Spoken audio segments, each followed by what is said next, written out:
thrusters and limits world class. Phenomenal puzzle for him. Back-to-back event wins so far coming into this event. Another event he's quite familiar with being in Calorie 2017 as your overall leader with a 20-point lead over Sean Sweeney. The red line indicates those going to Madison directly. The blue line indicates those that make it in the last chance online qualifier. So the Lugo's trying to make up some points here to Nashville more at it. Still one more event to go here on day 2. Now Pepper was her overall leader coming into the day. He was near the mid to back of the pack in the rough race, so he is still in position, but has dropped back a little bit. Matt Fraser continues to join us here as we move into the third and final heat.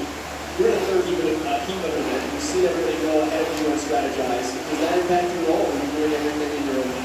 I think being in the final heat, it's great for reassurance of like, okay, the people that, it's very tempting when you're in a race to go pedal down right from the get-go. But this workout just amplifies, like, pace it from the beginning. It's okay to break up on the pull-up. It's okay to have a bit of a slow cadence on the G. When you get to the pistols, that's when you want to start cranking up the cycle rate, cranking up the speed. I think watching the first 2 heats, the people that were in the lead for the first movement are the ones that are winning. So that's just reassurance, confidence going into this. It's okay to pace it from the beginning. In fact, we saw all these athletes tackle the run run this morning. You have to do the run run in 2019. What's the recovery look like between these events? The recovery from the run, it's tough. You're doing heavy, but it's very easy on the body. There's nothing crazy now. There's no barbell snatching against you. You're not tearing up your hands. So I think it's a pretty quick recovery. And the volume that everyone on the floor right now is used to, a 6K run with a bit of weight on it, you're not back from that very quickly. The event here is the Triple G Chipper repeated from 2017 at the CrossFit Games. 5 movements over 15 minutes. Starts with 100 pull-ups. Down to GHD sit-ups, the pistols, the row. Finishing with that 100-pound hip dumbbell. Talks about Cole Sager off the top. Lane assignments have the country athlete in lane 6. He is right next to Donald Pepper. The teenager aging out of that bracket for the 2nd year, making his first semifinal. Will Morat currently 5th overall. He is in lane 3. We talked to a lot of the people over at that proven training cohort. A lot of them said, man, Will's been putting in a lot of work. There were some questions about how healthy he was coming into the weekend. But he's managed to hold on to a top 5 spot so far, but he's being chased by the big man, Matt Lugo, 6th overall after 3 events. His best finish of the weekend this morning in the ride. All right. So Lugo comes from the Las Vegas cohort, the underdog athletics team, no more after the proven team in Nashville. Matt, the first thing you said when you sat down, when you competed, you kept everything so close to the best, and we now see these training camps start to build over the last year. What is your perspective on that, as all these athletes train amongst each other, and not necessarily share their secrets, but certainly are a little bit more open to? Yeah, I think it's a great trend that's popping up. But coming from weightlifting, we saw it all the time, and it was good until it wasn't good. Until there was the typical gym drama, someone said something. So I think if the personalities mesh well, there's nothing better. Having company in the gym, someone that's like-minded, motivated, willing to push you. It's great when everyone has different strengths and weaknesses, because then you're pulling each other up. It can be tough if you're training with a competitor. So the whole Vegas crew is super impressive. It's 3 females, and they're all frustrated, but they're training with some of the top competitors in the country. I try to exclusively train with a female, so it's like I have the motivation, I have the capability to stay with someone in the shade street, try to beat someone, but at the end of the day, she wasn't a competitor. So it was great motivation, but it's easy on the line. So for these guys that are training with their direct competitors, it's really impressive that they can make it work, and I think it's going to do nothing but elevate everyone's performance. Right in the middle of lane 5, Donald Pepper. Not one of those guys directly in a camp, but certainly does train around with those group strength teenage athletes.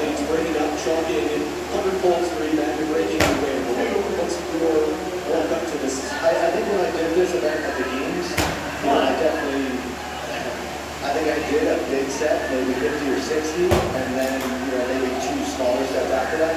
If I would do it again, Last sets, round. 30, 20, 20. Relatively small sets, never feeling like you have to take a break. And then when you come down, it's literally just allowing your forearms to go from that contracted position to extension, take a little bit of a change, and jump back up. Go down. Okay, he's over 2 minutes. That wasn't unreasonable time. I don't know, listen to the GHD, Alex Smith as well, there's no Wilson. Tommy, I just want to point out perspective real quick, that just a relatively small sets of 30 pull-ups. I think it's going to be interesting here. Noah kind of has his reputation as a gymnastics specialist, and so I think he feeds into that. Okay, I'm a gymnastics specialist. I should go through your sets. I hope he's staying up 2 seconds. 2 minutes. That was a moment for rest. In phase 1 of the games, he kind of didn't have a great finish on a workout that was heavily GHD. And his cycle rate on the GHDs right now is livid. So if he can hang on to it, that's phenomenal. I just hope he's not going out too high. CBD MD is the CBD you can trust. The proud sponsor of the West Coast Classic and our coverage of it. Visit cbdmd.com/CrossFit. And use code CrossFit for 30% off of your order today. That is CBD MD, the CBD you can trust. Matt, you also saw Medball with his eyes closed. You attack this just by going to your own happy place? I mean, I know I close my eyes pretty often when I was doing GHD, just so I didn't get dizzy. You're looking at this 180-degree field of view as you're flipping back and forth, and it's going to be nice so you're not getting off the GHD, you're not as dizzy, you're not, getting nauseous from flipping your field of view all over the place. I really like Cole's technique, his cadence. It looks like he fit the GHD really well to his body. His legs are straight. So, he's using a good mix of his core and his quads. You see some of these guys with the technique, their butt is so far down the pad, it's almost like their head is going to hit. It's like, if you're a big guy, why are you cutting your range of motion? You're big, you have this huge wingspan. So range of motion, the rules get cut around. It doesn't matter if you're making up that range of motion from your shoulders or from your hips or from your knees. So if you're 6 feet tall, take advantage of it. But I'm looking at some of these guys, their heads almost getting, they're moving behind a lot more than they have to. Time to be here from Spencer and Handshake after Heat 2, 9:53, almost 9:54 officially. Man, how many guys, even at this level, do you see set the GHD a little bit off of where, just enough proper fit where they could do more? Some guys are at a high level, but they're relatively new-ish, or they haven't had too much exposure. 3-minute rest. I don't know if people are 12, 30, 12. running more and more time. All my PRs on the rower are from probably high 3 to low 4 damper. Later on in my career, I was like, okay, rowing's no longer a weakness and it's not translating over quite as much into other workouts as much. Kick up the damper a little bit so that they translate over, if not making it a bit more of a strength work instead of just engine work. But my 2K PR on the rower, I think my damper was a high 3. And it's just get that stroke rate kicked right up and keep yanking, Someone in a gym, someone tomorrow is going to throw a damper on 3 of them. Matt Fraser said. We talked just a second ago. Yeah, I remember starting to look around. You mentioned you take a peek, just to check in every once in a while at the monitor. Oh yeah, why would you not? Yeah. If you need a little extra motivation, it's like running on the track. If you have someone 2 meters ahead of you, it's easier to speed up than it is if you're 20 meters up. So if you get to the side, okay, I'm only 2 calories behind him. Let me hold my wattage 50 watts higher, and I'll catch him by the end. It's a good carrot if you can stick. All right, we'll stand on both stands around. It gives Cole a chance to catch up. I think Cole can move this back out well. Well, if he gives Spencer a chance to catch up as well, 9:53 is that static time he's chasing. 9:19, 9:20. It's all in let's go with that dumbbell. This is easy. Yeah. All right, looks like Noah paced that workout well. He knew he was getting into it. He's got about 20 seconds to get through the rest of this to claim an event win. Don't put it down, Noah. He's so smooth. Why don't you put it down? He previous heats. It looks like Daniel Pepper and Sean Sweeney up to the dumbbell at the same time as well for third place in the heat. So Panchik will win the event. That is massive. 100 points for Spencer Panchik. Noah Olson moves forward. He has Sager right on his heels. Sager has one more rep to move forward. Olson drops the dumbbell. He edges out Cole Sager. That's a key win for Noah Olson. Donald Pepper and Sager toe-to-toe here. Paul put the dumbbell down. Down transition with it at his shoulder, switched it over. And Donald Pepper sees the fruits of his labor. Breaks through. I don't think Cole put that down attention. I think he was bringing it back to his shoulder and had a little bit too much momentum. So instead of fighting it, he just put it on the ground. But I think that push press is on the dumbbell on the way to go. That also ties back to what you said about, practicing. We have time here on the other side of that rep as well, not just on the way up, but bringing it down too. Good more rappers all on the top line right now. People last chance at that qualifier, so critical points. Leading away from the shots. But the next part for Moorhead is that Matthew Lucas over lane one, still up the road. And Lucas was right in that mix with him as well. 7. And no rap issue down in lane 9. There's Jim Owen. It looked like the distance for Lucas gave him a little bit of trouble. And 604 is the charge back on the inside here. 3, 2, Comes into play. 1. Although you'd think maybe that would help him out once he gets back there. 12, he's a big, heavy, powerful athlete. He won the quarterfinal test with those wall balls and that nasty roll at the end.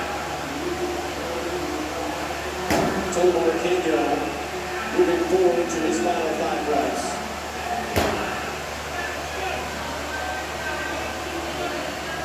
Total trying to bounce back after a rough go with the run this morning. So Arcadio was done unofficially in 12:13. Still plenty of time before we get to the gap here.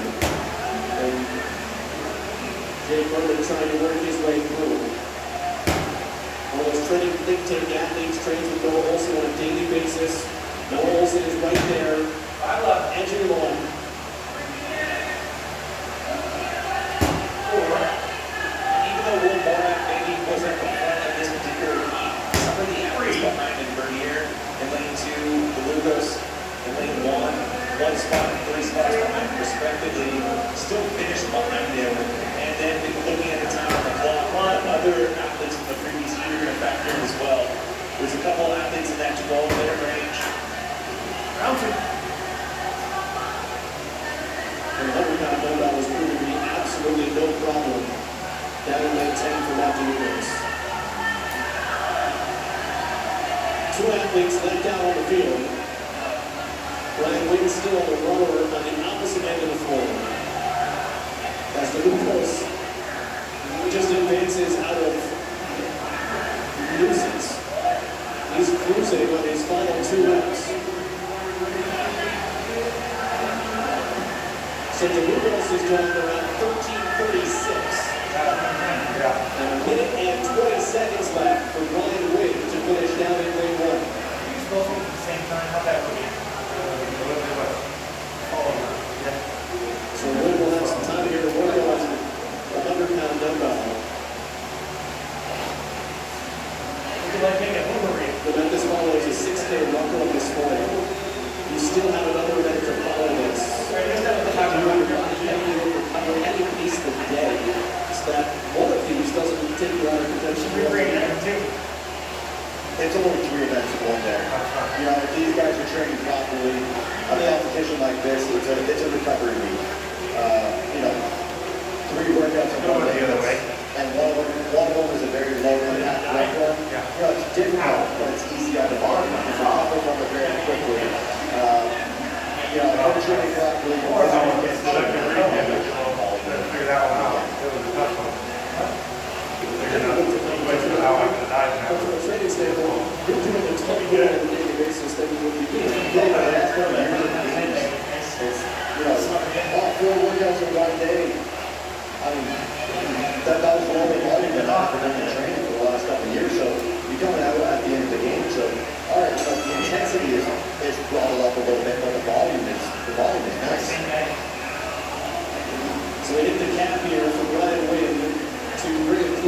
the end of Heat 3. Your impressions of this overall match, to be back out here, we're in a stadium, in a venue, we're giving out tickets to the games. This feels kind of normal, but for you, does it feel weird yet? Does it settle in that this isn't going to happen? And you're okay with that? Oh, no, I mean, I couldn't be happier being on this side of the game, you know. I made sure that when I made the decision to retire, that, you know, I didn't want to be one of those people that was, you know, call my retirement and then I'm bored for 2 weeks so I get back into it.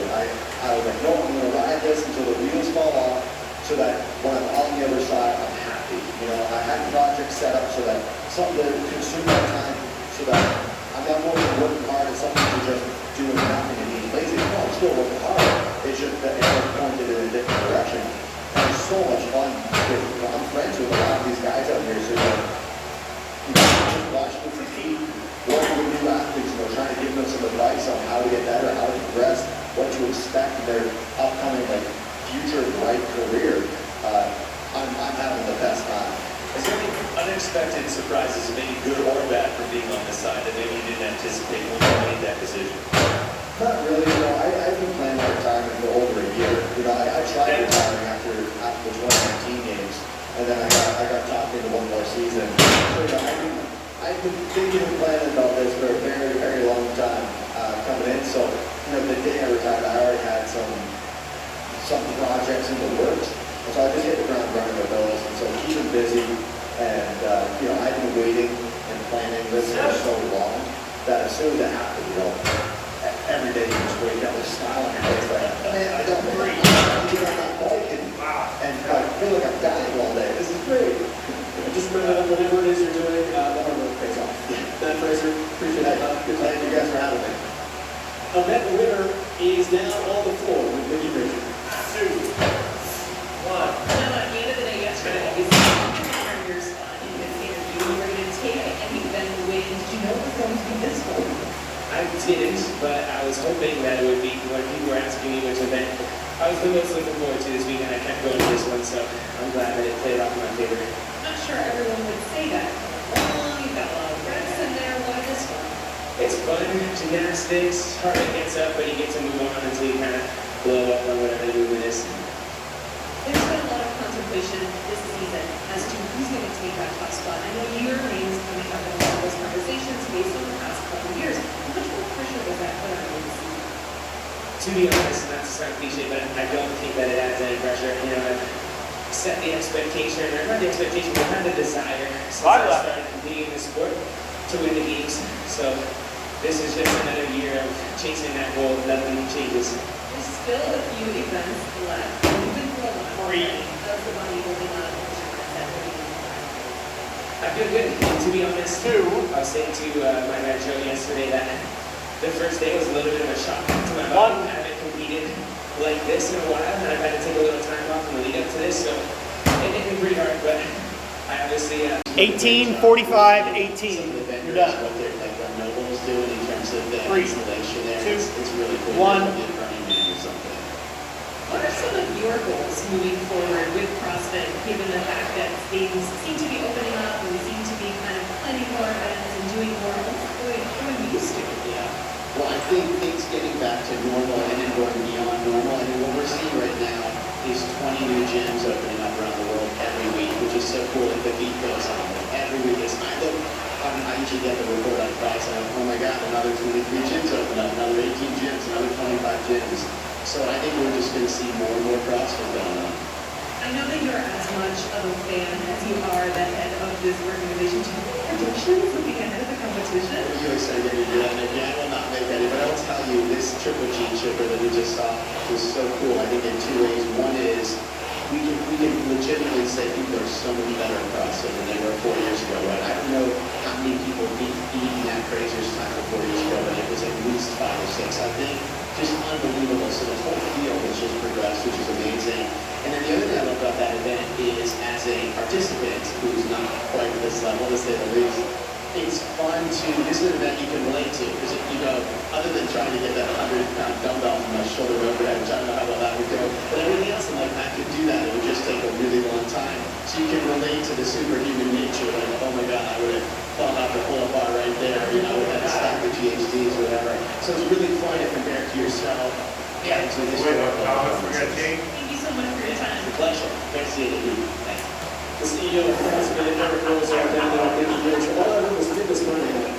I'm in.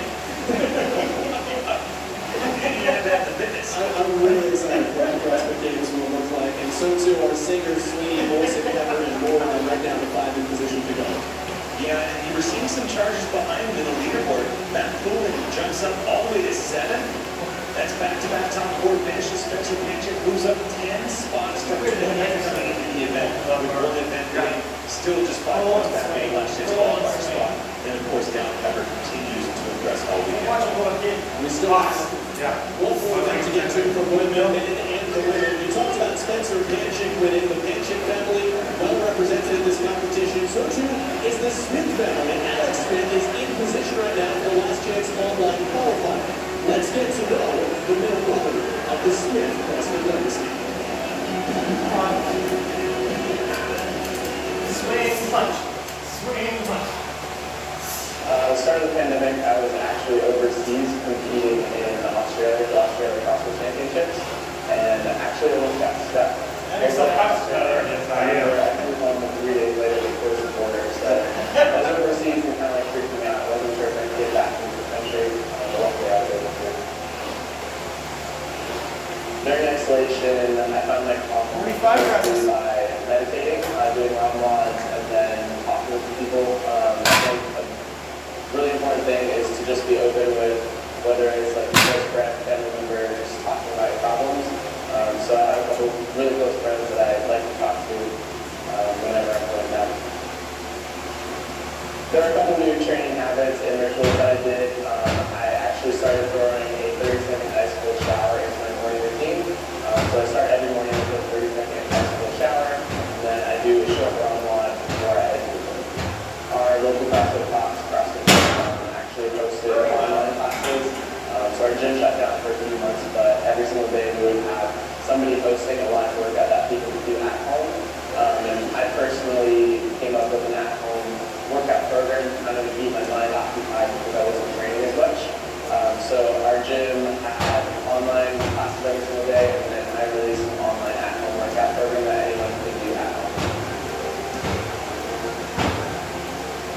I'm super stoked to be going to the semifinals. It's been almost 2 years since my last in-person competition, and you can't really mimic in-person CrossFit competition, so I'm super excited to get that feeling back. We've been training really hard the past few months here in Tennessee, so I'm super excited to show what I've been doing and to prove all my hard work is working.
10 left.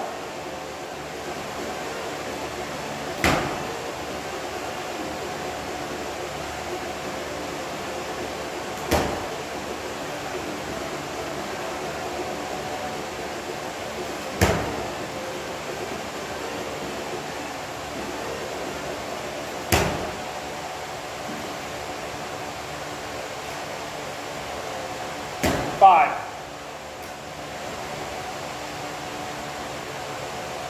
4.